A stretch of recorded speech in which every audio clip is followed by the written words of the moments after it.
Hi, I'm Fer from MIBR, more commonly known as miners in Brazil. I run a team of the world's best salt miners. We mine salt from Counter-Strike for all the major events.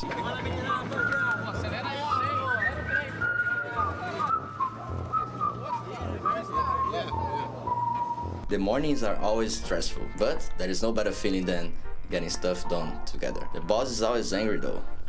I'm not sure if he likes me. Yo, what the fuck are you doing, guys? You have work to do. Let's go to the biggest vacation. Yo, do you think this is a vacation, dude? Huh? Let's go to work. Let's go to work. Let's go. Let's go. Let's go. Taco stresses me out sometimes, and he's changed his mind a lot, and I don't know if he wants to be in the scene or not.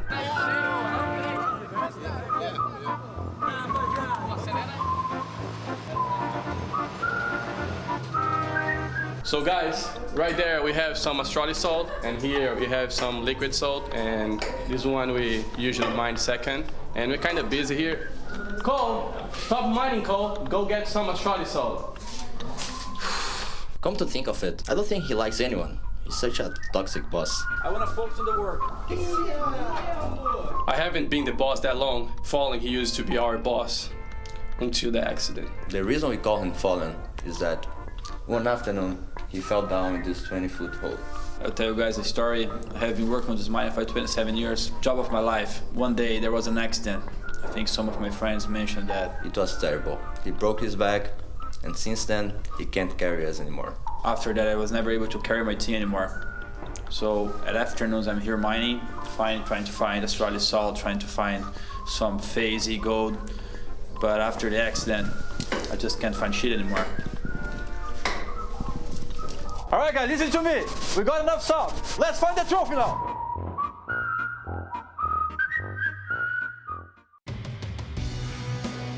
And I'm sure the Australians are no stranger to the salt after that. A map they chose to play in the biggest game of their year. The quarterfinals of the major. They face MIBR and they chose to take it to Dust 2 with a measly 6 rounds. It really did fall apart for the team that has been turning heads and impressing across the entirety of both the Challenger and the Legend stage. A different kettle of fish though, and a different MIBR as well here as we get to the champion stage and onto that gorgeous stage, of course, in the Spodek stage. I'll keep saying it different ways. It's multiple different meanings, of course. I'm joined by Pimp, I'm joined by Sean Gares, I'm your host, Machine, and this is an intriguing one, guys. First question.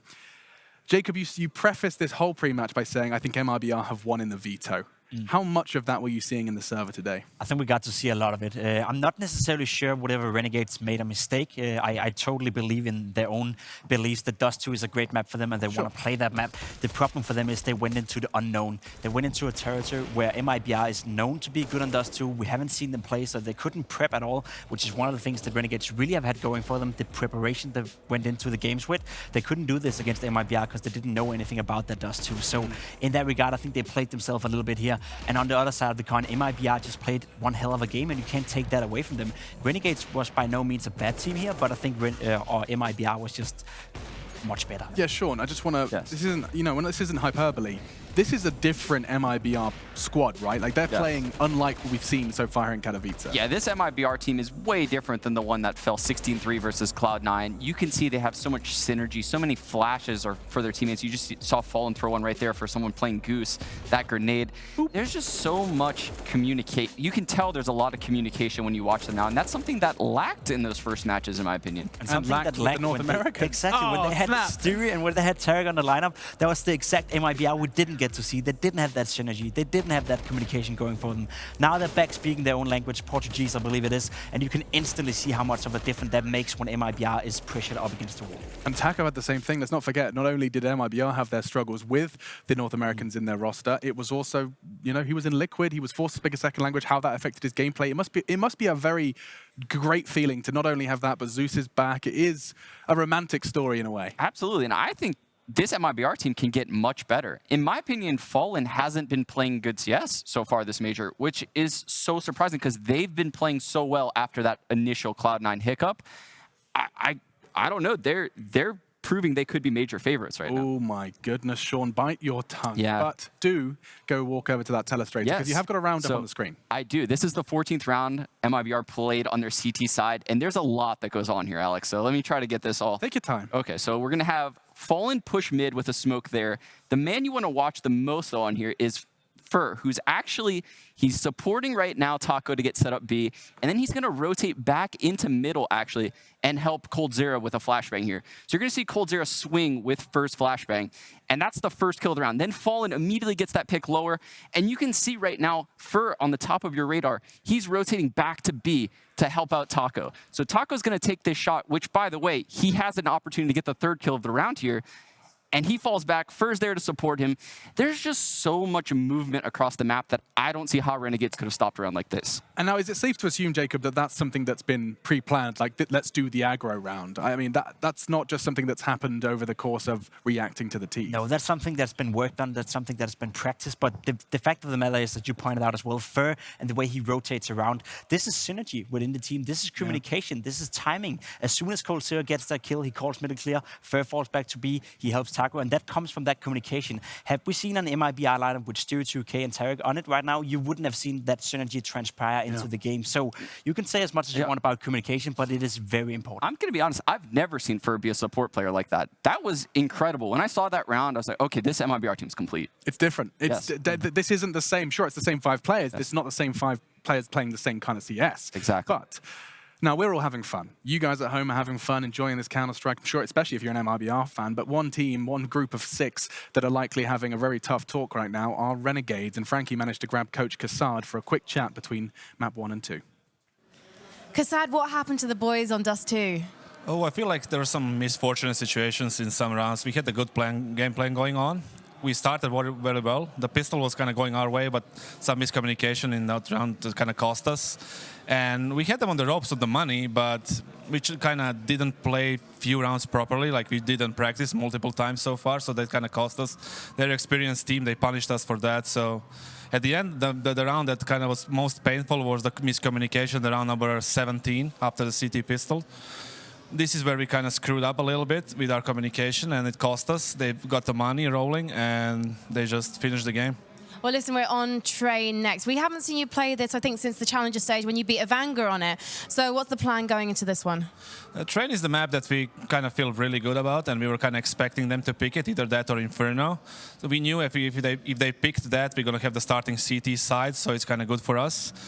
We need to just reset mentally and just go into the second map and try to win it. We needed to win it anyway, so win or lose the first map, you need to win the second, so we're just going like that. And how are the boys coping with this massive stage? This is the biggest thing they've ever done.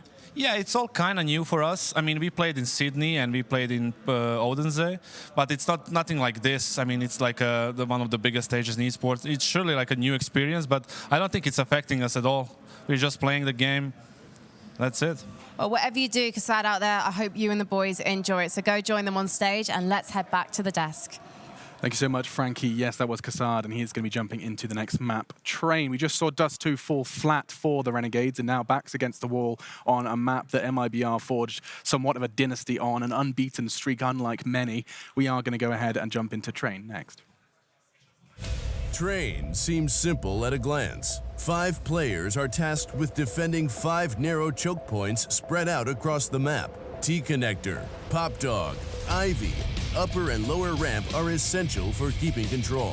However, the impending attack of terrorists spewing out of a few key positions on the outer yard makes things a little bit more complicated. 4 players are needed to mitigate the early aggression and garner more forward formations for defense. Pressure is placed on the sole defender of the inner bomb site, who can hold from afar and be in the dark to what is approaching, or get up close and act as the early warning system for any inside executes. Everything but the kitchen sink gets thrown at the inner site, and if utility is used correctly, the rotation to retake can be completely locked out. Knowing when to rotate becomes the difference between being forced to save or giving yourself a fighting chance to still reclaim the round. Now, Train is a map we already have seen MIBR play, and one of the things they do so well is the matter of the fact that they don't allow any terrorist attacks fast outside.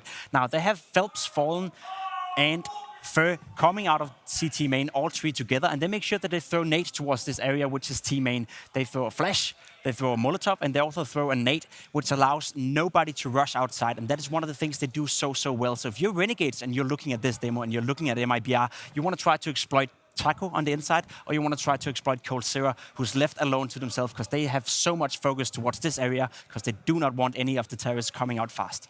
And that's something that we are going to be keeping our eyes open for. Thank you so much, Jacob. And yes, this does feel like a tough task. Kassar did make an interesting point, though. I mean, he talked about it, Sean. They were hoping that this would be picked so they can start on that CT side. That is an advantage. They're definitely very strong on this map, don't get me wrong. A weakness that we could look out for here is JKS at the inner bomb site. He's a phenomenal player, but he's also a passive player. And if I'm Fallen in MIBR right now, I'm taking advantage of that. I'm always taking Brown Hall for free, time and time again, forcing the rotate, then going outside where there's only 3 players. Exploit JKS. Exactly. And Jacob, your final thoughts? I mean, you talked about it before. We haven't seen Fallen play up to the very best right now in this major, but Train is one of the maps that he always plays well on. So I want to see Fallen being the catalyst for MIBR, and I think that will happen now. Let's find out how it plays out. It's time, map 2 of our third quarterfinal. It's our second day in the gorgeous Spodek Stadium. We're going to be jumping in the map train, MIBR. They are strong, and Renegades will have to be stronger if they want to take us to 3. Mirage lies in the wings. Will we see it? Well, that's up to the Aussies. Let's jump in. Henry, Sadakist, let's see what those Brazilians can do. It's either a runaway train or the little engine that could, because MIBR has absolutely all the momentum on their side, and Renegades, they'll be thinking that they could. They're going to need to. As we get onto train, they have to answer back or they are gone. They absolutely do. Their map picker Dust 2 fell very flat indeed. 16-7, MIBR look like they're back on top at this stage. They will kick off things on the T side of train here, and JKS has been the absolute star player for Renegades. He's looking to challenge the Brown Horse here. He's going to have a few players in front of him, does significant damage to 2, but no opening frag, and they'll have control now as he has to fall back. Kits available, just the one on the CT side, and a smoke on this player here, Gratisfaction. As it looks like MIBR might be getting ready to fall back towards outside. Now, they have no smokes. They're really relying on the firepower here, and there's not much of it, just Glocks and armor. They'll have to go together and try and trade out frags. As they slow things right down now. How do they even crack open the A side? What is the plan here? Well, Taco goes back around. Plan so far, seemingly, is a split with Ivy in the mix. In the blueprints. Yeah, very slow approach here. Phelps has a decoy. That's about as exciting as it gets in that department. You've got Liaz holding towards the Ivy. He has the advantage in terms of challenging players with the USP, but now he falls back. Already down through. Liaz has to back off even further. Does get one. USP, that starts it, but Fur turns it around. Back and forth again. To Mailu, 1 for 2, and finally as it gets around in their favor as he gets both of the USP. And Colds, he's gonna fall to the same man, and that man, he was slow on Dust too. Great start, exactly what Azza needs to get Renegades back into this series. Very rare you'll see a T-side enter a pistol with no utility whatsoever. Focusing on the pincer towards the outside bomb side. They managed to trade out frags initially, but it's the range of the USPs that says a resounding victory. Azza showing us that he's not down just yet. He gets 3 kills in that round, and it will be Renegades going up 1-0 here. MIBR, though, have been so deadly on these second round 4 spies. It's the Deagles, the PD-50s, this time with smokes and flashbangs here. And do they go for an outside execution? We'll see. It's Fur who delivers an HE towards the bomb side there. Doesn't connect with any damage. But indeed, it looks like Zach will be setting up for a smoke or flashbang here, as they'll set 2 players up towards Ivy as well. Gratisfaction on the scouts. Only a couple of rifles available. That's a FAMAS of Jacob and Az's Org. As Liaz plays very defensively towards Ivy. He seems to shoulder peeking towards the end of it. As soon as he detects any threat on the other side, he'll throw that HE.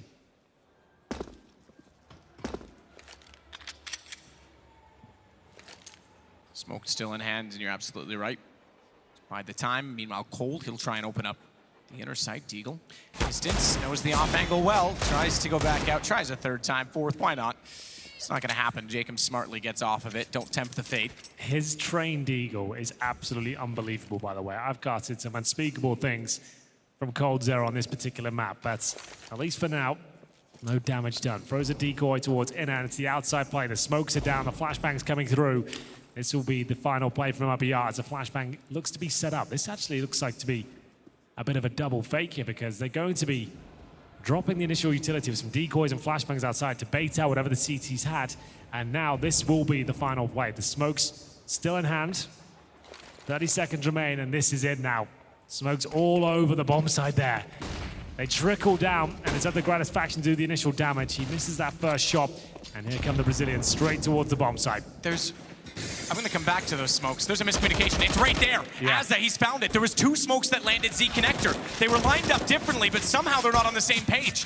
They haven't identified that one person is not throwing the essential smoke toward the E-box. Sure, they don't have guns, but if they want to get a bomb down, they need to limit the vision, and Azza was able to pick that out easily. Yeah, 2 smokes landed in the same position there. Something goes horribly wrong for MIBR. That's a massive gap to leave, and the rifles will just absolutely chew through them there. It's MIBR now have to play the full eco and buy up into the next round. This is almost guaranteed to be 3-0 now. Renegades find a bit of fortune there. Round 3, and MIBR will just have a deagle and a couple of P250s. That's it. No armor, no nades, and the most common approach here is head towards the inside bomb site, wait for the initial push, and then go in together, see if you can get 1 kill and plant the bomb. That's a little bit distressing for the MIBR squad. Shouldn't be looking that ropey, but either way, as Jacob gets in position, he should be good for a couple of kills here, no problem. I don't know if he gets caught out. Jacob is ready to go. He slings back around the corner. That's quite the nade. That's enough. Yep, that'll hurt. This one will too. Were they far enough? Not quite. It won't take Taco down, but it certainly makes matters worse. That's enough. Is it? Oh, it still wants to go back over Jacob, though, at range now. And he has that with the FAMAS. We'll take down Fur. Just to note, no kills since the pistol, so if Renegades can keep all 5 alive again, that money starts to build up and they're in a... okay. I spoke too soon. I seem to always do that, don't I? Don't all of us casters seem to do that? The point is, I was going to say that they can start to build up, and they're in a bit of a situation where the bonus is available to them. Phelps with the P250 here. They didn't have many options. They've got that 1 kill towards inside, but still 2 CT players ready and waiting to deny the plant. That's their objective there. It's pretty much guaranteed they win this round, as Taco will have to go back up the ladder. Az is ready to drop another incendiary there. That's going to push them towards inside. They have to commit off this now. And it looks like JKS will get all 3, to be honest. Such a prime position. He's got his teammate Gratisfaction with the scout just to soften them up as they come down. But I feel like JKS gets all 3 here, no problem. JKS should indeed. Gratisfaction steals one away, but that's fine. Same result in the end, and they'll be pleased with that.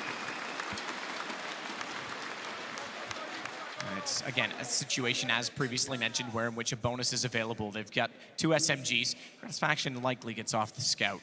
But they've already got the 2 AUGs brought up as well, and going against the AKs, so long as they can cover off the angles correctly, they should be fine. And it is, I will confirm, the AWP for Gratisfaction. Yeah, good call by him. He knows there's a massive advantage here. They've got a 3-0 lead. Sure, it's going to cost you a lot of money to throw that scout away, but that's absolutely fine. They are going to keep the UMP and MP9, however, but that's also very viable on a map like training. Get towards that pop dog position, play in front of the smokes. You can make this work off the back of the AWP.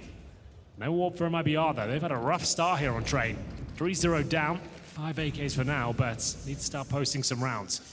What a common setup this one. We're seeing this more and more. 2 players in towards a pop dog allows you to look towards the main entrance and indeed the ladder itself. Feel a bit too much pressure, you can fall back as Liaz will have 2 players heading towards Ivy, firing off shots and doing quite significant damage towards Phelps there. A little bit towards Fallen as well. That's going to slow them down somewhat. They have no smokes remaining now on the T side.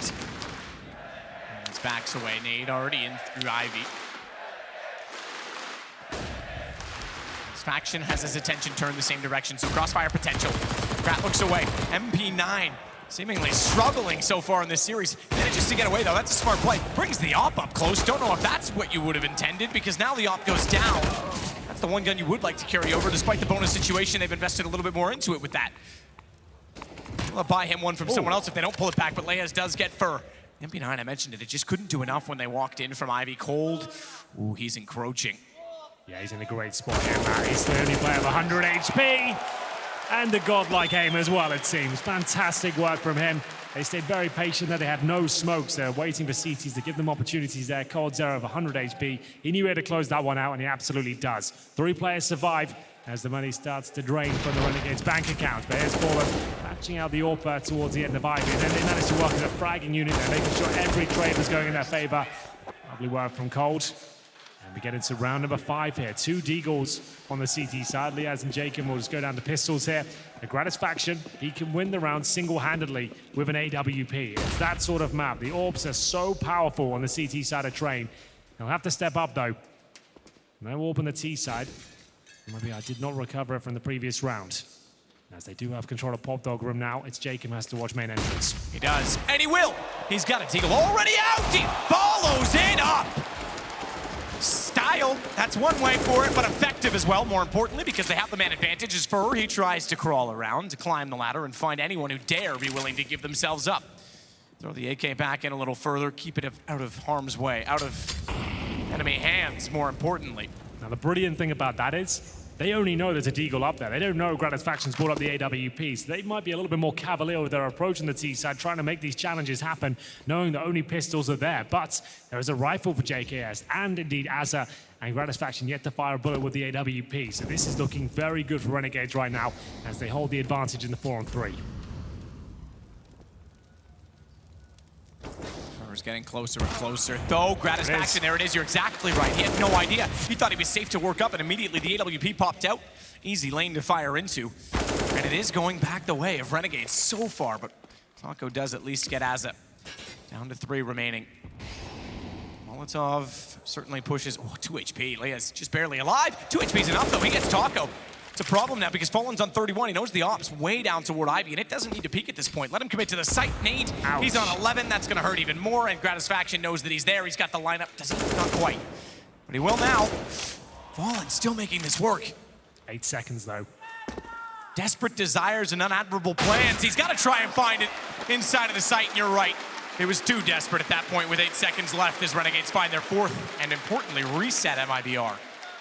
It is a massive reset on the T side. They win 1 round, and Renegades somehow make this work. They came in with 2 Deagles and a couple of rifles, and it's Jacob who absolutely stuns them towards the main entrance, and Pop Dog there.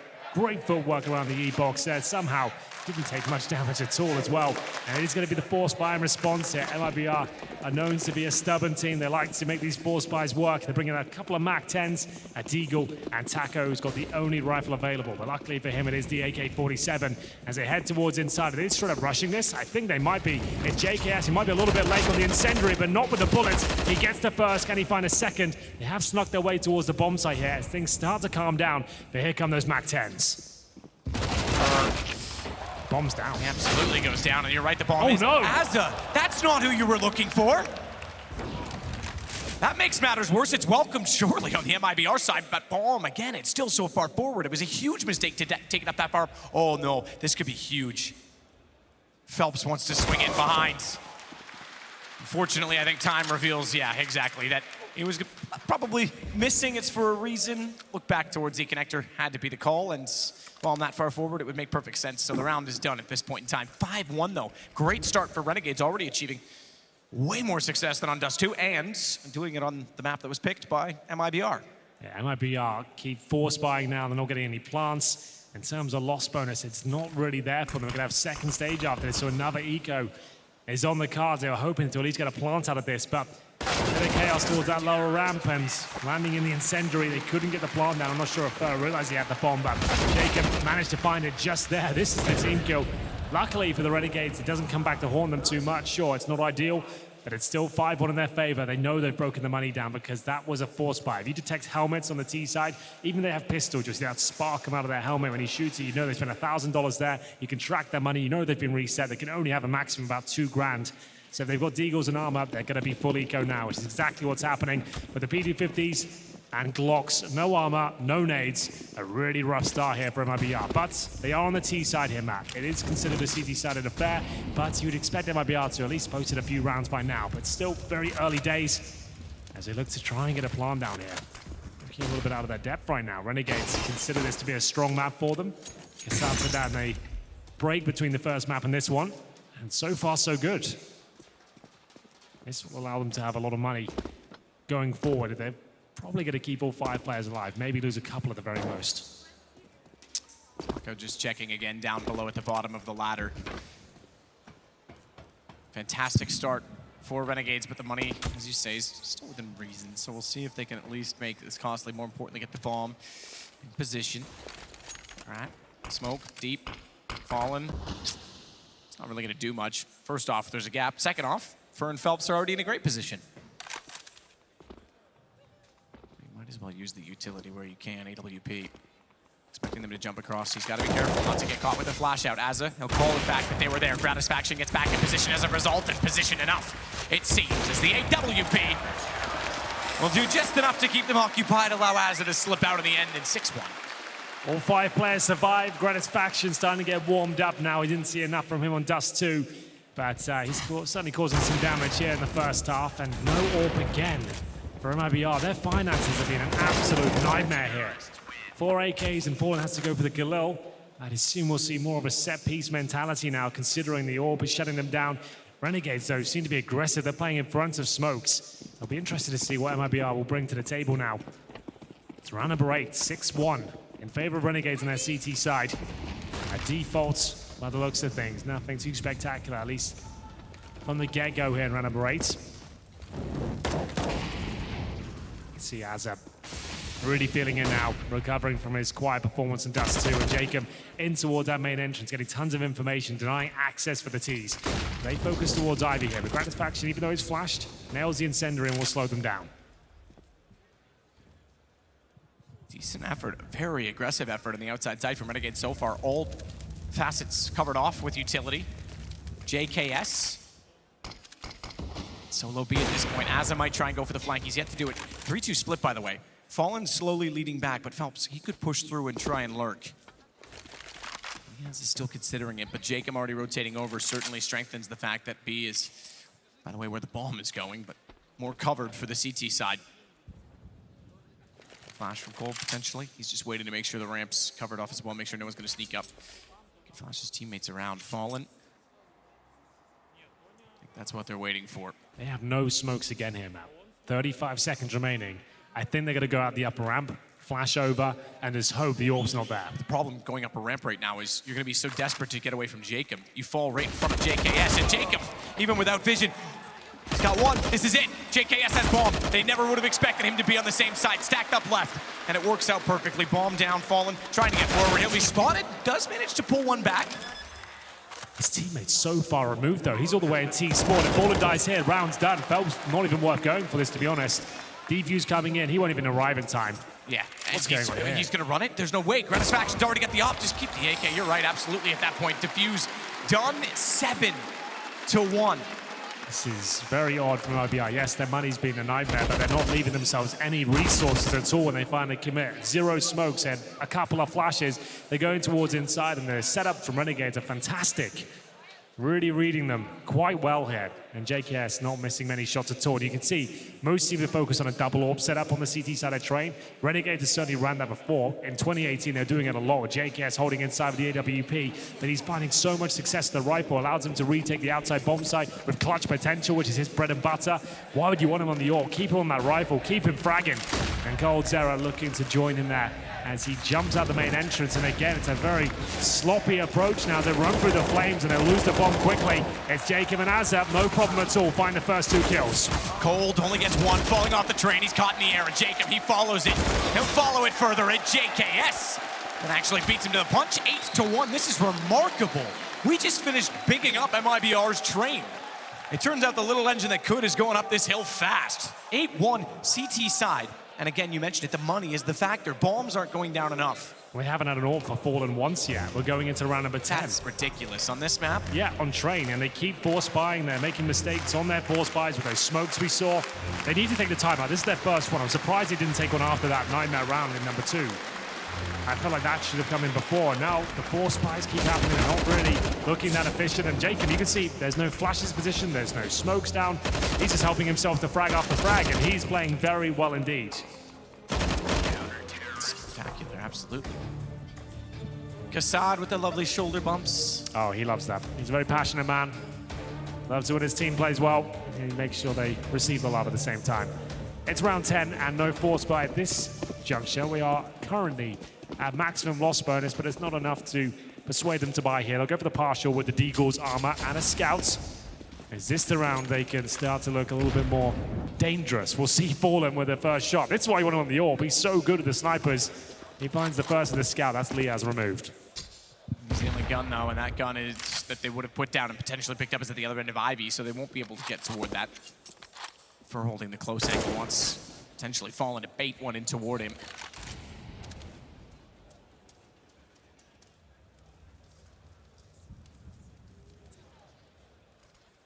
His faction goes back out to where the first kill came in, and he has the op staring in that direction. They're going to try and run boost. Low HP for Fallen. Doesn't matter. He's found immediately. The op positioned exactly where it needed to be. And they double peek, though. Cold. Great shot on the Deagle. You mentioned it on Train. He's known for it. Jacob does collect further, walking in for main, knows he's alone, and he can immediately fall back to cover off where the two previous kills came in. Still, though, it's a 3-on-3. They want to get down Ivy as well because there's guns in this position. Phelps has now picked up the AUG. There's a scout still down on the left as well, an op just in front of him. Backtracks. Jacob's aware if the smoke's off to forward hell, he needs to make sure that that op stays on the ground. So far, he's not sure of it.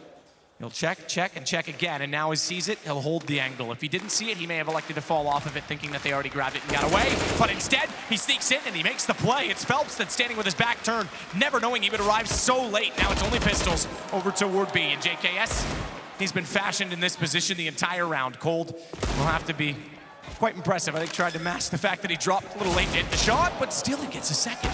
Seconds, but not enough with Azar on the flank. They were trying to run the timer down there and leave Cold Zero of no money. At that point, he gets the kill. Yeah, they're starting to think let's just send this now before he does something unbelievable. But it's 9-1. That's an unbelievable scoreline here. MIBR do not look that competitive so far on Train. They will finally get the AWP out on one of the most iconic snipers of CSGO history in round number 11. That is just gobstopping. I'm not really sure why that's happening. It's unbelievable. We'll see whether this is going to be where they can actually start showing us what they're made of on Train. It's round number 11, and finally they have the sniper rifle they need. Flashbangs in towards main entrance, and now Fallen works towards Ivy. That's where Gratisfaction has usually been, but this time heads towards the inside area. Run boost over. We'll see now with Fallen. We'll be able to detect any threat on the other side. There is a player there, but it's Liaz with the AUG, who shouldn't be challenging too aggressively here.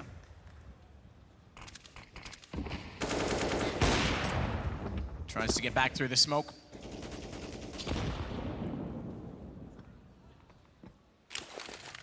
They now know that the op is certainly in his hands. It had to be a matter of time. Leas, he'll be forced off of it. Gratisfaction still on the other side. Op up close. We know he's comfortable taking this fight. He's done it many times so far in this half, and with notable success as well. Thought that gun barrel might actually get spotted, but now the execution in front of the site. Jacob's got better position, but it's traded off by Taco. Gratisfaction, he's gone back in. Very smart incendiary towards Sandwich because he knows there's no one watching that side yet again. Did he spot the player jumping across? It was visible, but was his eyes elsewhere? Was he watching the radar? Fallen instead. He'll get one, but it's traded off, and Grat has the angle. Grat knows it too. All on Fallen. Finally gets his gun in hand. But the round's still slipping away. 31 seconds, and they're watching this direction. They know he's over to try and recover the bomb. He can't slip it behind the train. That'll keep him out of the watchful gaze of Leas, who's up above. He won't be able to see this, won't be able to detect it, and Fallen even wants to force it out with the pistol. That makes it rather obvious. Still, he commits to the play. Gonna reach Leas? I don't think it will. Nope. He's absolutely fine. So he's still up there. Fallen might think that's clear. Even if he finds one toward long, yeah, he thinks it's wide open, and Leas was there the whole time. Another fantastic round there from Renegades, and Fallen, we did say he gets that AWP, managed to get 2 kills. Nice idea, good awareness to drop the Molotov towards the heaven position, but the flames didn't quite reach. That's why he shot at the window to make sure the Molotov went as deep as it possibly could, but still wasn't enough. And Liaz managed to find a couple of kills towards Ivy, finishes it off with denying the plant. And once again, MIBR forced buying into the round. They need to get at least 4 here. As I bring out a couple of Galils, some AKs, and no one really turning up on the T side. It's Phelps 2-11, Taco 3-10, Burr 4-11. These are big names and key fraggers on the squad. It's all about Azar and Jacob though, doing great work, and Gratisfaction holding the connector. Strong as ever with that AWP. JKS, what an anchor he is. Fantastic tournament. Yeah, absolutely. And this map, especially after getting battered and bruised on Dust 2. Taco. He'll get 1. Nearly got away from him. He could have had 2 potentially if he was a little bit swifter on the trigger. Backs away as well, smokes down. At least they have the bomb in an established position, but Asa wants to get up the ladder. Fallen has to hold that. If he covers off the flank, they should be all right. Meanwhile, Taco's back to business. 4 HP, stays forward. Jacob was always gonna find that, but it gives them the information as to how close he is. Smoke down. Fallen's gone away from it. Asa could actually catch them off. He's still in position to do so. Fallen's heard it, good recovery. Turns around and takes him down. It's all to Leas, and Fallen's gonna swing to the high side. Leas, he's got a kit to work with, but not enough time. Finally, MIBR gets one back, and he knows the situation. That gun's gone. That's going down with the bomb. Fallen's gonna be the only gun saved in what is now a full reset. That means they get $3,500 per player on the T side. Only one gun taken forward. It's not an AWP, it's an AUG. Renegades have not bucket loads of cash, but enough to get a full buy here. They'll have to drop and maybe take a pause just to distribute the weapons out efficiently. But MIBR buying up now. They've got AKs on 3 players. Taco, 1 flashbang, can't afford any enough grenades. Fur, 1 smoke. Phelps, same story. It's Fallen, it goes back to the Galil once again. They really have been hamstrung on this T side. It's round 13. We did say they need at least 4. This is a good start, but if they lose this round, it is a full reset, and they probably won't get much more than 2. Renegades in the driving seat. Orbs out again, and there's no one to challenge him. As again, we'll hold off on Ivy. Maybe this Vito had more in it than we knew. Maybe they were well aware, Renegades, that they were capable on this map and took Dust thinking they could win it in 2, catch them off. Boost up again on top of the server. Phelps angle. It should be a permanent kill every single time, and it is. Not tradable, so to speak. So there's no one else in a position. Grant will have to rotate back around. He plays old bomb, Jacob. He just wanted information. More than he wanted, I think, in the end. That is bulldozing their way into bomb sites now. Stick is a 3-man unit. Phelps with the distraction towards Ivy. This is looking very good from MIBR. And they might better break the money down as well. But if Gratisfaction saves his AWP, it could be enough to persuade them to force into the next round. 4 versus 1. He holds towards Ivy. And finally, MIBR looking like they can actually do something with this T-half. It's Fallen locking in the AWP towards that position. He might be able to take him down and get the AWP for himself. Gratisfaction, 13 kills for his name. He's going to need a few more here to stay alive. Holds towards connector. Now spotted. Fallen will knife out and presumably make his way towards his position. But look at this movement. Great awareness, and he'll live to fight another day as he waits for more ensuing terrorists. He's very swift. He leads the way on kills now with 15. Too higher than all else, but he will lose the AWP in the end. He still makes it costly for MIBR, but importantly, they now win 2 in a row. They'll be able to buy, and they've broken Renegades down, which means they have potential to make this 10-5. Certainly something they can work with. That's enough. 10-5. They're still feeling confident they can do it. Yes, it's been a very rough half, but this is usually how it goes. They didn't have the economy to really have any full buys. We didn't see the AWP until, what, round number 12? But if they can still make this work, win the pistol in the second half. It was the CT side back in the day, the SK Gaming golden era when they were so good on this map. It was their CT side, the aggression and the unpredictable gameplay that was so scary. As Taco will have the AWP this time, goes down the pop dog very quickly. Knows there's a player behind the E-box here, but will he get a chance to take him down? Bides his time, and Cold Zera somehow just eviscerates 2 in front of him. It's looking like he's on for a 3rd as well. He's not missing anything right now. Is he going for the ace? He does damage towards that connector, and now it's a 4-on-2, as there will be 1 frag, maybe a couple brought back. As Azza will deny the plant, but not much else. 10-4. Not much else at all. Fur's easily able to cover off Z connector. So here we go. This is it for MIBR. 11-4 is doable, but it's a lot harder if the economy even slips away slightly, start of the half or otherwise. CT side especially. 5 gives them a very reasonable chance. There will not be an AWP for Gratisfaction. He'll have to sit with the AUG. No slouch on that either, though. Certainly not. I don't think anyone is this tournament. It's been a massive talking point. Just Liaz at the M4, 4 AUGs, no kits, but they have got utility. Will we see a nice little aggressive push here? Try and get that information. Get the first frag, Taco! Aware that Jacob was going to push through, but can't land the all-important shot. Did they steal away the AWP? I don't think so. Fallen's got his eyes on him. He certainly does. He's lit it ablaze as well. Meanwhile, Cold. Jacob's got another. He rotates back in. Fallen. He timed that to perfection! He absolutely does! I swear, you let him have his way, he'll tear you apart! Jacob gets absolutely ripped inside a pop dog. And he got the AWP. He timed that so well. Flames and Extinguish, grabs the AWP, drops again.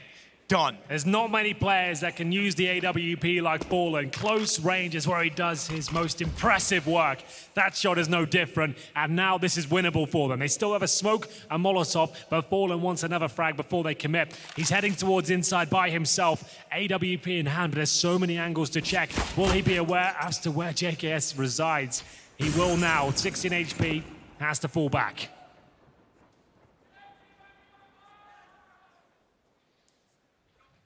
This is war.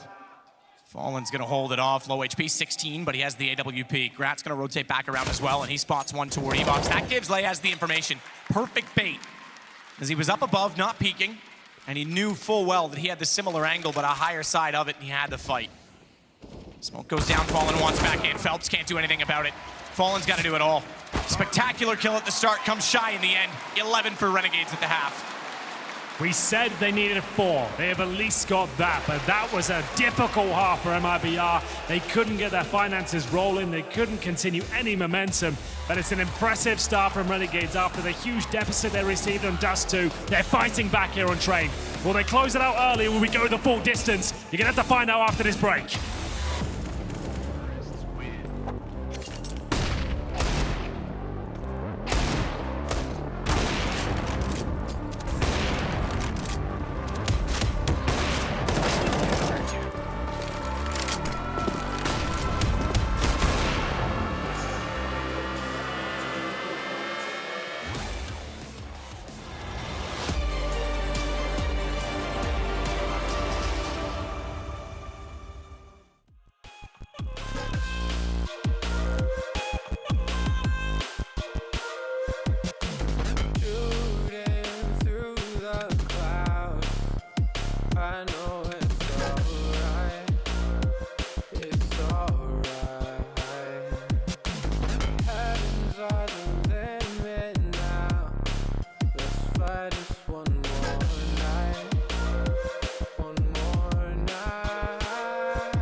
Don't look down, never fade out.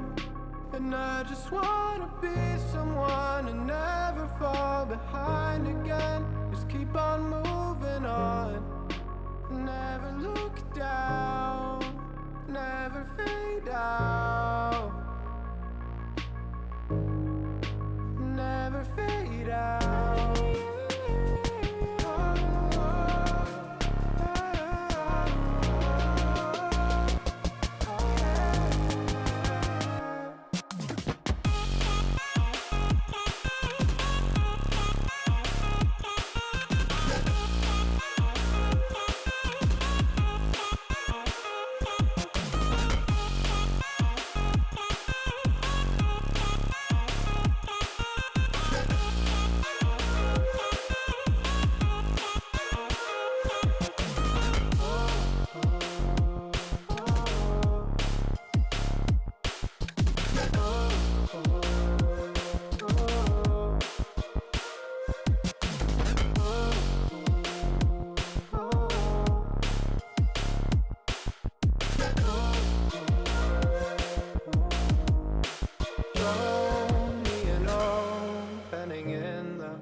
And I'll take it, yeah. Reminding myself to just let go.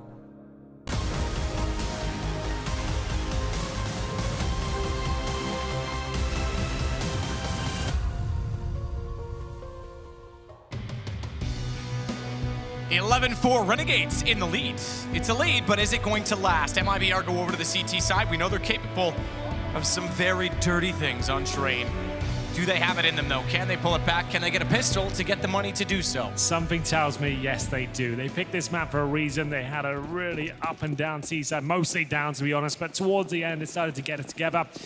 We'll see if they can win the pistol as we head into the second half now. Just one player anchoring towards inside. Of course, that's Taco.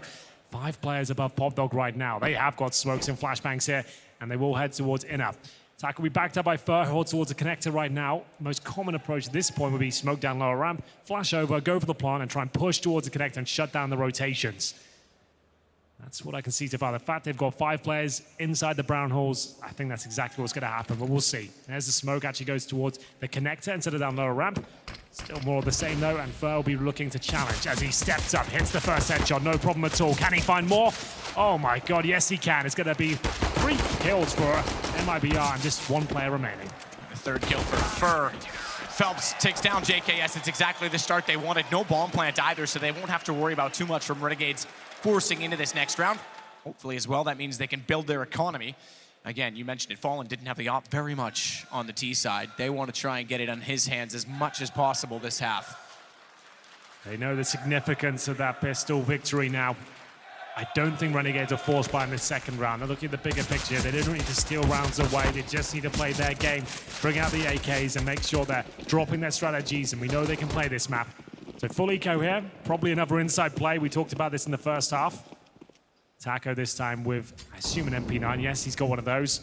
Perfect weapon to shut down an inside push. So you want to play actually close to the A ramp, or the B ramp, I should say, on this particular round because you want to deny the plant. That's the aim of the game here for Taco. As they're waiting with the flash to try and bust them inside. He's got Fur to help him. Blinded as he is, he still fires in, tapping even. Works out. This goes down, Taco swinging.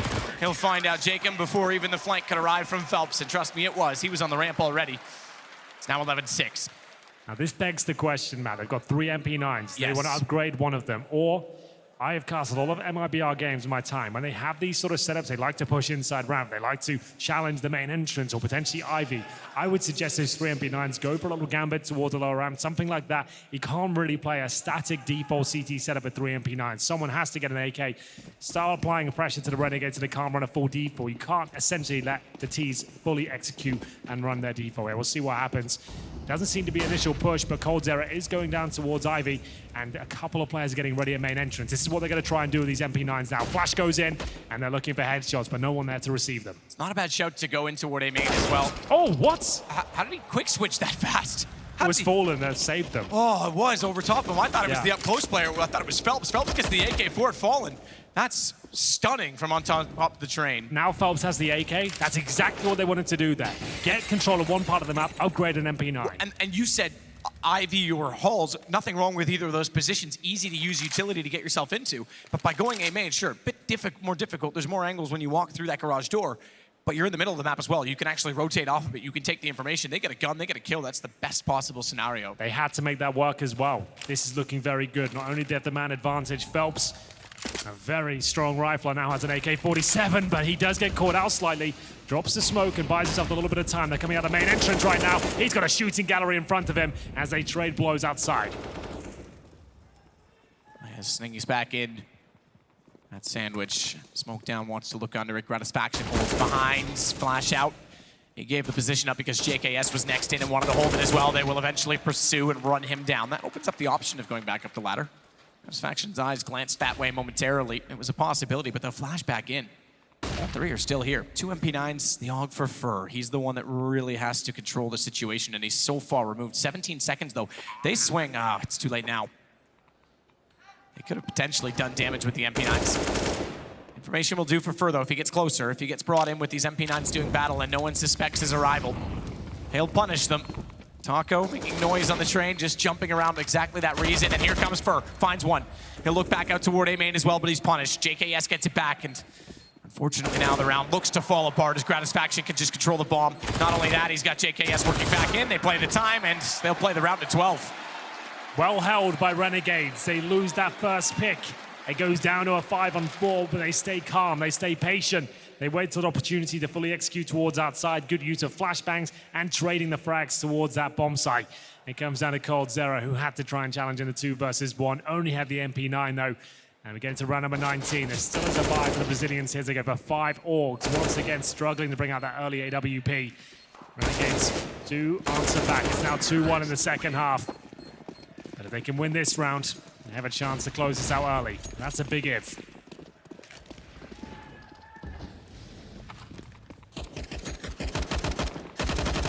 Oh, sprays back through. Not often do we see those shots do much. They can certainly be annoying.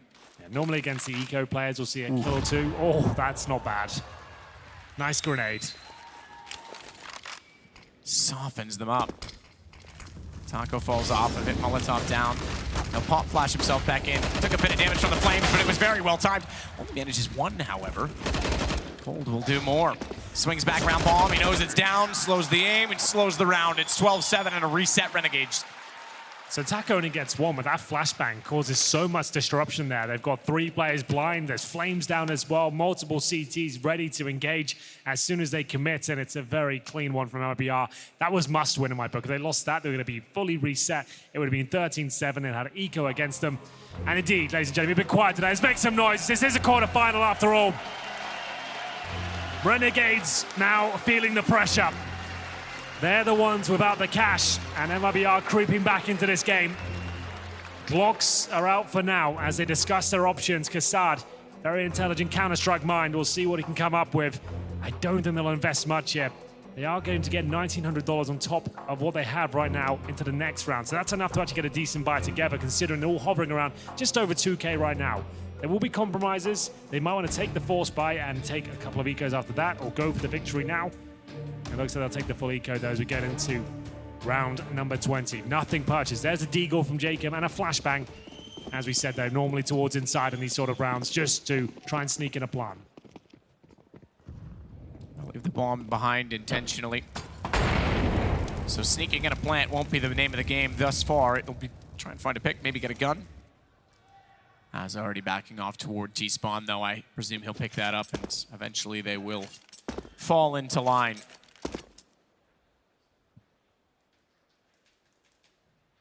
This is MIBR's map again. We mentioned it because now that they have momentum, nothing is sacred for Renegades.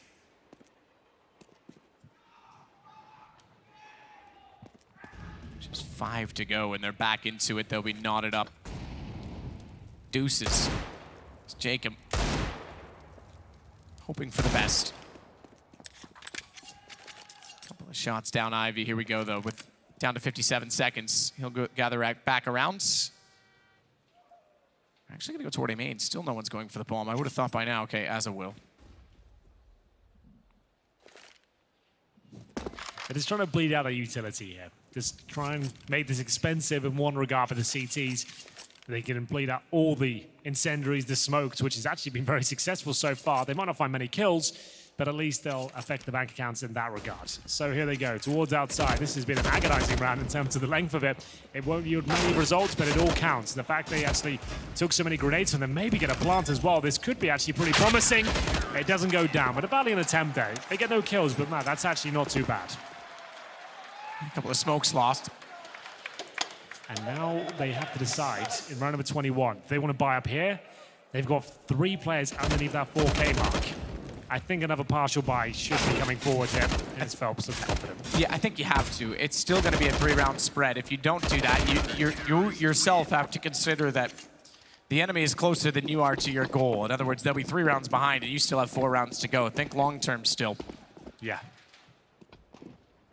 So just Deagles, some CZs, always have potential to win these sort of rounds, especially with the smokes available to them. They definitely have some executions up their sleeve as they try to bait out some shots towards port. They'll get the information if there's any CTs on the other side. Oh, wow. Ouch. Oh, Fur, when he saw that second one come down, his heart would have sank. What can he possibly do? If he runs forward, they just shoot him in the head. Luckily, he's playing Train, though, so he can fall back, way back, towards the hitches, towards positions like connector, and he'll still have a pretty good advantage. It's lucky for glass cannon AWPers, especially. They can display it defensively, and HP's not a massive issue, but still a minute to go, and Renegades have done some significant damage.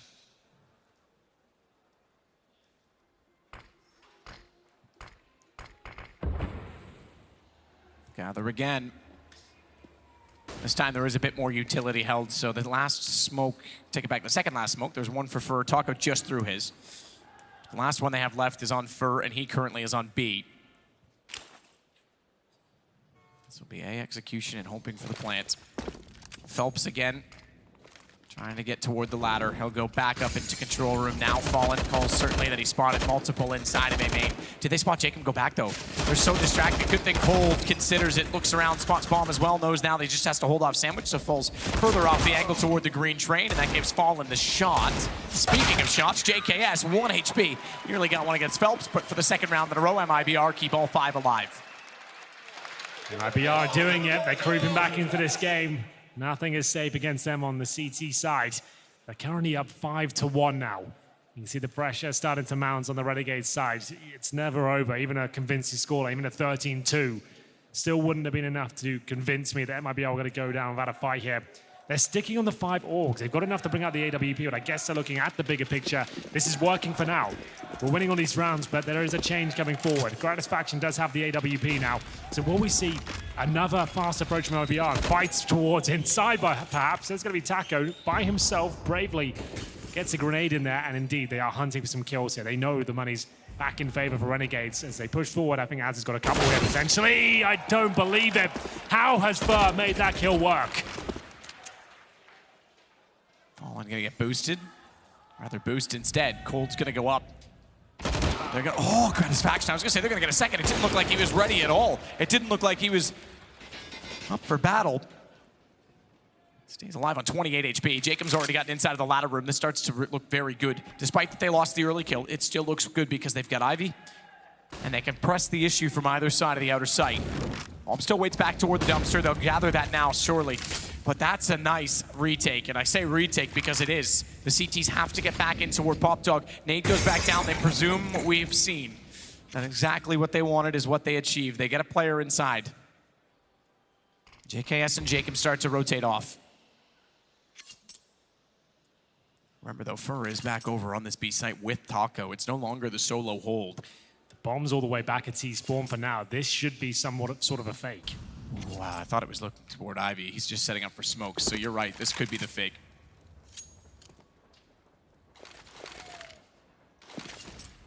So with 20 seconds remaining, the inside fake, and the CTs are pushing up behind them. Oh my goodness, it's Phelps who gets him down to 1 HP. It's fine, even though he doesn't get the, oh, Reyes, that's everything they needed. Because even though he was on the ladder and couldn't get the kill, he fell off the angle. He could still hold them at bay, but he gets caught off. Sharks in the water, and Renegades on the site with just enough time. Bomb, 1 second will get planted. Taco works his way back in, at least finds JKS. Fur still lurking. He's still not convinced he's completely alone toward Pop Dog, but Taco's found angles. He's got everything going his way, and that's exactly when Fur comes back into the picture.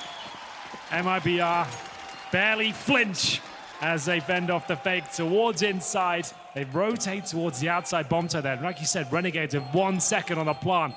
A valiant attempt there. Nice idea, well executed, but MIBR well too aware. These guys are absolute veterans. They've seen it all, and they were ready to shut that one down. It's Phelps who gets the initial information there. Goes up the ladder, somehow survives. So this kill was astonishing, just to note.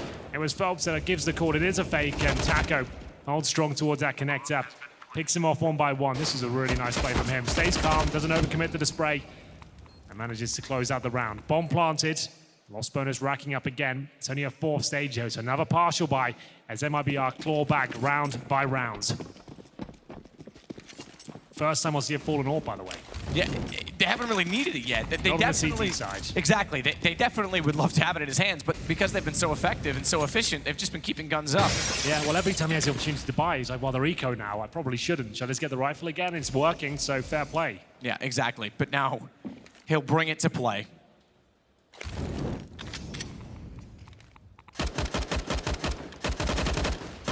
As we say, it doesn't often find a kill that you fire through the wooden windows, but it can be a nuisance. It's one of those shots that's just worth considering. There's an Azza rotating back in as well.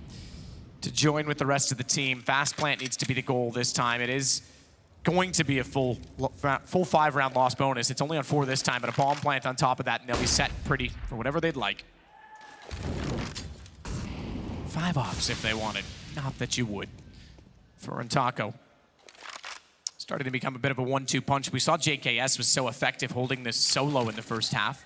We know that Taco was very effective holding B solo on Dust in the first map, but he's got Fur with him, and things have been going so well, they might as well leave him there, certainly against pistols as well, because if he gets overrun, they don't want to give up a bomb plant unless they have to. So Fur's life lost, but the round certainly won, and Gratisfaction forced off of it. Phelps was able to get the angle on rotation. Now this is why they picked Train. It all makes sense now. They had a rough start on the T side. It happens to the best of them, absolutely. They couldn't get their finances going. They made some mistakes with their executions, but you can see the CT side is looking pretty clinical right now. Renegades still in the lead. It's 12-11 on their T side, but they've only posted one round in the second half. Renegades 11-4 at half. Right now, the door is wide open for MIBR to jump through it. Gratisfaction brings out the orb. He's got 22 frags to his name, but not many of them have come from this half.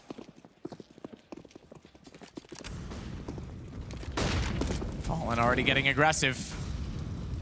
Op didn't have to do anything last round, this time against the guns. He wants to force his hand. Almost as though it's been missing something in the first half. He's keen to prove a point. Gratisfaction's certainly been impressive to go against it. There is a wealth of young oppers coming through the scene now that are... Oh, yes. We used to say, okay, great, Gratisfaction, great, new on the scene, hooray, you gotta go against Fallen, no chance. Nowadays, we see a new opper, Zywoo. We come through and we think, there's a chance they could win this battle. There's so much more talent. Yeah, lots of young and exciting players appearing at this event, and I'm sure 2019 we're going to unearth a few more as well. Here's Jacob, though. He's an old veteran, actually finding his form at this tournament and showing the world he can still compete with the very best of them as he heads out towards the Ivy position. Phelps fully aware of it. Cold's going to rotate around, though. They won't actually going to wait for the smoke timing, and it's a good thing that he does because he needs to fill the void of where Phelps previously stood. He can't do it, but Fallen, he gets the nade in. Still they sit, level aside. As they're waiting on the smoke, but they're gonna go above it. Trying to deny the bomb, they just got him! Taco just got him in time! That causes problems. There's 30 seconds left on the clock, so they'll get the bomb back down, but the post plant is certainly not favorable. Az is gonna take matters into his own hands. Back up on top, does he realize Taco's still above? I'm not sure. Doesn't even care. He's going to back out and play the long game, and it's the right call. Spotted nonetheless. Do they know where JKS is? Out toward Hell. And Furs looked there, but he's looked away. Smoke on the bomb. 2 to play off of this. Taco's still holding on ticket, and they want the high ground. That's almost the lineup. So JKS thinks they're on it inside of it. It gives them away. Smartly, they backed off. It's 12-12. They have pulled this back. Fur couldn't have played that any better there. They know they got the advantage of the 2 versus 1. Yes, JKS, one of the best clutches at this tournament so far. If you drop the smoke on the bomb, touch it, he has to react. He can't assume that's a fake. He has to at least inspect the situation. That's exactly what they wanted. Taco, though, for me, what a play that is. He sprays towards the floor. First 10 bullets don't connect. Transfers towards the actual bomb trade itself, denies the plant, and that throws an absolute spanner in the works there. As you go to round number 25, MIBR have actually done it. They tied things up after 11-4 half against them. It's now 12-12. Renegades with maximum loss bonus did get the bomb down. They will have another bye here, but it's all on the line now. They lost the first map 16-7, and now find themselves looking down the barrel of tournament elimination at the hands of the Brazilians here. They haven't found much success in this first half at all. The pressure starting to mount. The furthest they've ever got at a major. It could all come crashing down in the next few rounds. They need to step up. Have they found the answers here? And they watched the Endearing Story events yesterday, and that would have absolutely lifted their spirits coming into this, thinking they could do the same. Fortunately, so far, it hasn't proved to be. Fallen back over toward the A side. They'll double up with utility toward A main, and again, he wants to get this off directly in their face. Cold as well wants to get aggressive. Not common you see a rifle get up behind that box, but what a position it is. So long as he's not flashed and he's ready for the wide side peek. He's committed at that point as well, though, keep in mind. As soon as anyone goes down that hall, there's more than one. Even if Cold finds the first, he has nowhere to hide. He has to fight and therefore be efficient. That flash gives him a chance, though. That's quite creative. Taco's going to do the same. They've thought this through. Yeah, this is really interesting. If they can time this well, there's potentially 3 kills available for Cold Zero. The flashbang has to be spot on. It's good! But Jacob somehow hits it, completely blind. They were fully aware of that play. Wow. That is so impressive. I'd love to see Jacob's POV, because if they were crosshair perfectly placed on the box, that's one thing. If he was looking toward the corner, it may have just been a little bit fortunate that it's a similar angle, but either way, it's caught them out. Cold would have been hoping that they were up a little bit further than that. Phelps will spot one. Damage applied, but only just. Jacob gets away, and there's 3 up above that ladder, so even if they do go for 1, they can nade him out. They've been doing this multiple times. Smartly, he read that, because they've done it so much, he got away, back in. They had to go together, they had to look for trades, and they were a bit careless in doing so, so it'll be the totem drop. Potentially it is, and they'll get 1 back with it. It was looking a little bit scrappy towards that pop dog area. Now there's only 20 seconds remaining. Can they commit towards outside? 2 players towards a pop dog. Time running out. Good HE from Fallen. And he's going to do a ton of damage with it as he looks towards main entrance. I thought he was going to hit that, but still chance for more. There's the bomb. It goes down. He's got that already.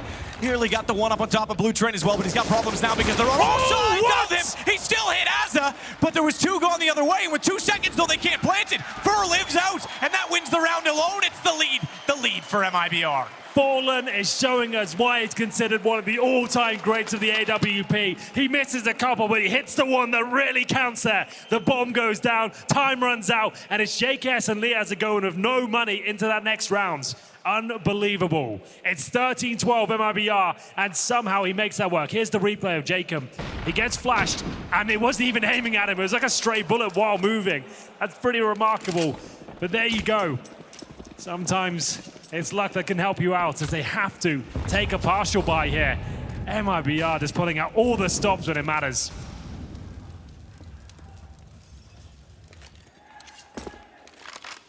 Pops backs off.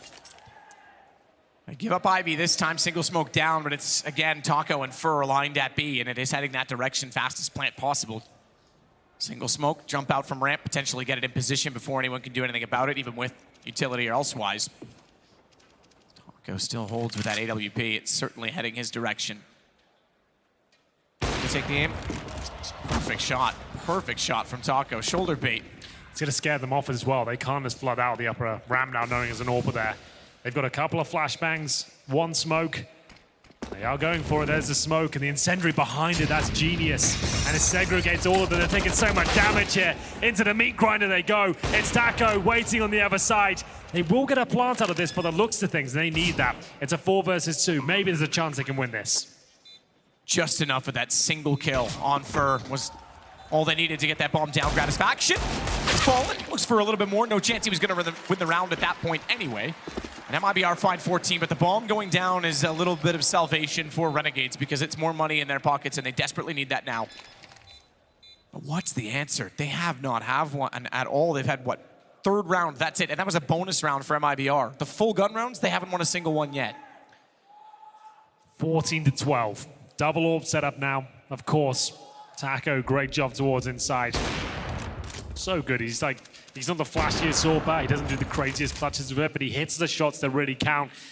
As I said, that pressure's starting to mount now. JKS starting to show it as we get into round 27. They've only got 1 round on their T side so far. It's been an epic tournament for Renegades, but to go out in this fashion would be gutting for them. They had this map. It felt like it was theirs. After getting crushed on Dust 2, a resurgence was on the cards. They got it. They've fallen. He's got into 5th gear here, right at the last moments of Train. Hits that shot fully blind, of course. Does he live? Of course he does. It looks so good for MIBR right now. Can't follow it up this time. Azza gets 2 back, and it's the 2 players on that side. That opens up the lane. Further that with Phelps falling, and it's all to Taco. He gets back in.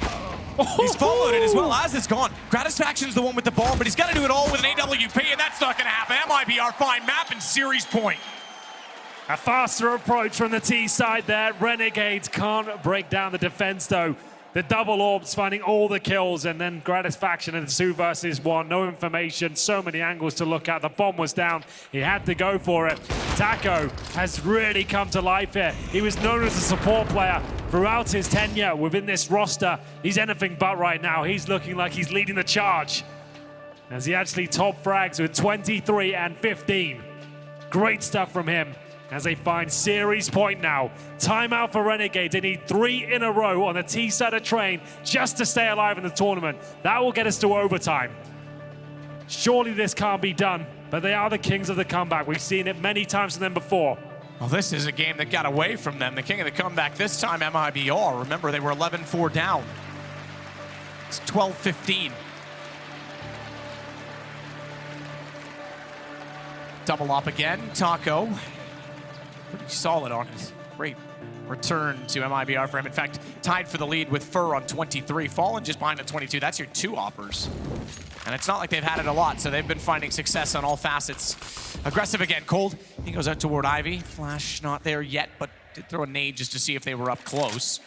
3 players on the other side of it. Probably not the best decision if he were to commit. Does he get back before the smoke fades? He could stay there the whole time. In fact, he'll just add to that. Secondary smoke, keep him in the position. And this time, Fallen will call for Cold to get away. There's not another smoke they can put there, so he gets back to the cubby instead. Nades will go immediately by him, and the fact that he spotted 2 nades confirms that there's 2 there.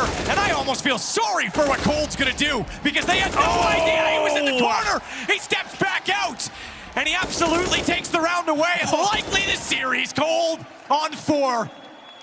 He's come down with a sickness they don't have the cure for.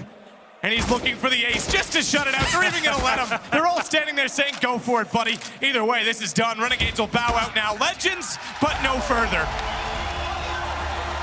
You gotta respect it. You can't deny these guys are legends of the game. They progressed towards the semi-finals. 11-4 down a half, but there was no doubt in my mind they could bring a comeback to the table there. Fantastic stuff. And commiserations to Renegades. This is the highest they've ever placed at a major. They can hold their heads high. This hard work, this grit and determination has shown itself at this event. No one expected them to make it into top 8, and they stunned the world with that. Impressive. There's certainly a story there, and it's absolutely something to be proud of. Sure, this game may not have gone their way, but they will get to come back to the next major, and they'll have more time to prepare for it. They get the easy road. They get to show up at the round of 16. As for MIBR, this is more like it. This is back to what we expect. They are absolutely in the mix right now. Astralis, NIP come up next. Either of those teams, this is a warning shot to them.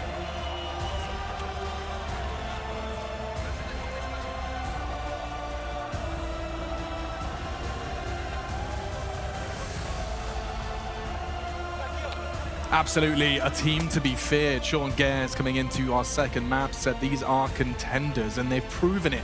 Overcoming adversity on train, they did have to start on that notorious T side, but that didn't stop them as they overcome it all to finish this in a 2-0 fashion. Renegades, yes, you reflect upon their run, and it is nothing but sunshine and rainbows. Sure, you're not going to be striding into the semi-finals, but to fall to an MIBR like that, this is not an MIBR from the Challenger stage. Not at all. This is some beautiful Counter-Strike we've seen out of MIBR today in the quarterfinals. Their CT aggression was non-stop on both of these maps, whether it be Ivy, T-Main, Inner.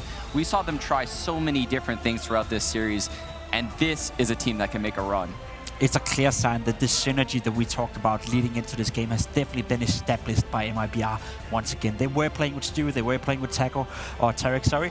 Back then, it didn't look too good all of the time. Now, this time around, the way they're playing off each other, with each other, the synergy they have, the in-game mid-calling they're doing as well. MIBR, as you said, Sean, they look like a real contender now. Gone are the days where we would talk about MIBR and the language barrier. Gone are the days where we talk about MIBR and their one-dimensional counter-terrorist defense. It's all changing back to what it used to be. And I kind of dropped a few jokes when they lost 16-3 to Cloud9 because they looked like their communication was so poor. But this version of MIBR, they've grown as this tournament progressed.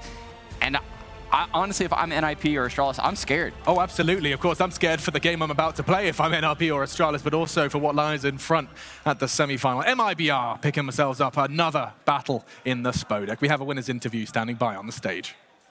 Thank you very much, Alex. Indeed, we do. I mean, that was vintage. I would say SK, but you're MIBR now, but that was vintage, your team. Yeah, I mean, maybe I can say that we are back now, but I know that there's still a long way to... We have to improve a lot to get there. We are taking step by step. I think I said that in every interview I did this tournament, but I'm really happy to be here, and I'm really happy to play another major semifinals. To win a big major, you need to peak at the right point. You need to be playing your best Counter-Strike right at the end. Do you feel you're going that way? We are going that way, definitely. We used this 5 days off that we had after the Legend stage to improve our game, to practice a lot, to practice our weakness, and I think it's paying off because today we face a really good team, which is Renegades. They had an amazing tournament. So I have to congratulate these guys because their room in this tournament was really great, and I'm really happy for them. So yeah, props for us. We practiced really hard, and we are improving every match that we played this tournament. Well, at one point, it looked like the Renegades had you on the ropes. Yeah, I mean, this side on train is one of the most difficult sides. Sides on this game. We knew it, and when we got the 4th round, we were okay, guys. it's enough. I mean, it's really good for us. Getting 3-4 rounds on T-spawn on train is really good. So we were really calm this game. We knew that if we win the pistol round, we would have a chance to come back, and that's what we did. You guys are arguably the best Counter-Strike roster of all time. We could argue that in the pub. I think so. When you got back together again, when the old band got back together and you clicked, do you worry about not hitting the same heights? Of course, we have high expectations, but I think we have enough experience to know how a team works. It's very difficult. Even though we were a really good team 2 years ago, the game changed a lot, and we are trying to be humble, to practice, to learn. Astralis is the best team in the world now. We have to study what they are doing. We have to study what other teams are doing as well. So we are being really humble. We don't feel like we are the best in the world or not even close to that. But we are working, and we know that when we work in the right path, when we do the right things, it's, I can't say impossible, but it's really hard to stop us. If you do end up meeting Astralis tomorrow in the semi-finals, can you win that? Of course. I mean, they are the favorites. We are the underdogs. Let's see how it goes. We respect them, but in game we have zero respect for Astralis, and we're gonna show this tomorrow if they win against NIP today. Do you like being the underdogs? I mean, I'm not used to that, but I mean, there's no pressure for us, and the pressure is on them. Let's see how it goes. If it comes to that, listen, great to chat to you again. What a performance. Put your hands together. MIBR, they are in the semi-finals. How many will be Astralis? That'll be fascinating. Yes, indeed. We are going to be seeing MIBR again tomorrow when the semi-finals do begin. And, of course, it is time to outline some of those plays that made it all possible. It's time to take a little look at the Mountain Dew AMP Game Fuel Power Play over at the Telestrator. The Mountain Dew AMP Game Fuel Power Plays. What have you got for me, Jacob? I mean, Alex, we found something from the man himself, Taco, showing up big time on Dust 2. The score is currently 6-4 for MIBR. They're pressured on the money, as you can see. They're leading 6-4. It's a very close game, but Taco decides no more. Now, what happens in this clip is that you can see you have three Renegades players moving up towards the window in a B-split. You have Taco down here in this position, and you have Fur over here doing a little crossfire, Fur covering the door, Taco the window. Now, you may ask to yourself, why is Renegades going 3 guys inside the window? Well, there is a risk that you can get shot from middle over the smoke, so they're doing the right thing. Now, if we play out the clip, you can just see how Taco says no more. He gets 1, 2, 3, all down, focused towards the dark area, and gets the 4th kill as well. If you see it from his point of view as well, you can see how he quickly reacts, quickly rotates into the position, and this is what Taco brings to MIBR. A rock-solid player that can bring in these moments of brilliance when needed the most. He's not the strongest player on MIBR, but he's definitely a very valuable member of the team. I mean, we saw what happened when they don't have him. Absolutely. Thank you so much, Jacob. And this is MIBR finding form. I hate that position. The way Taco is in, I don't think I've successfully cleared it once on a retake. I think a cool thing about that clip is the 3rd kill that Taco gets there. I think that's an AUG one-shot to Gratisfaction. He had 97 HP and he died, I'm pretty sure, to just 1 headshot, which wouldn't happen with the M4. There you go. I mean, this is a weapon that has found its infamous presence at the Major due to a slight reduction in price. The weapon has not changed. And now when you put a weapon like that, with capabilities like that, in the hands of players like that, well, it's fat. It's awesome. It really is. Now, let's reflect, guys. We have got the Series 2 to dissect now. And Renegades, instead of just kind of patting them on the back and saying you did really well, let's focus on what they were up against. These MIBR boys, what made it look so damn easy on that second half, Jacob?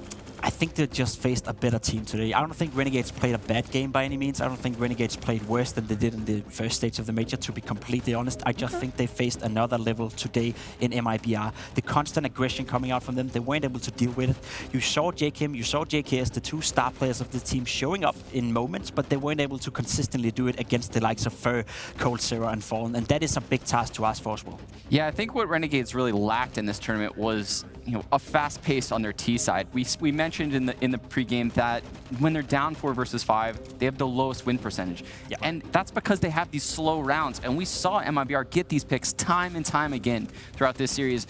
And Renegades just can't come back from that because they're so spread apart and moving so slowly. How much do you think Renegades, not the map pick, but the performances of Cold Zero, how much did that factor in, do you think? Oh, definitely. It factored in a lot, actually. MIBR's aggression, particularly out of those 2 players and Fallen, just countlessly gave them the man advantage in the early rounds. And this is like I said, it's just not something Renegades could come back from. Nah, I definitely agree. I think Renegades, especially on their CT sides in this tournament, showed a lot of glimpses of what we can expect for the future.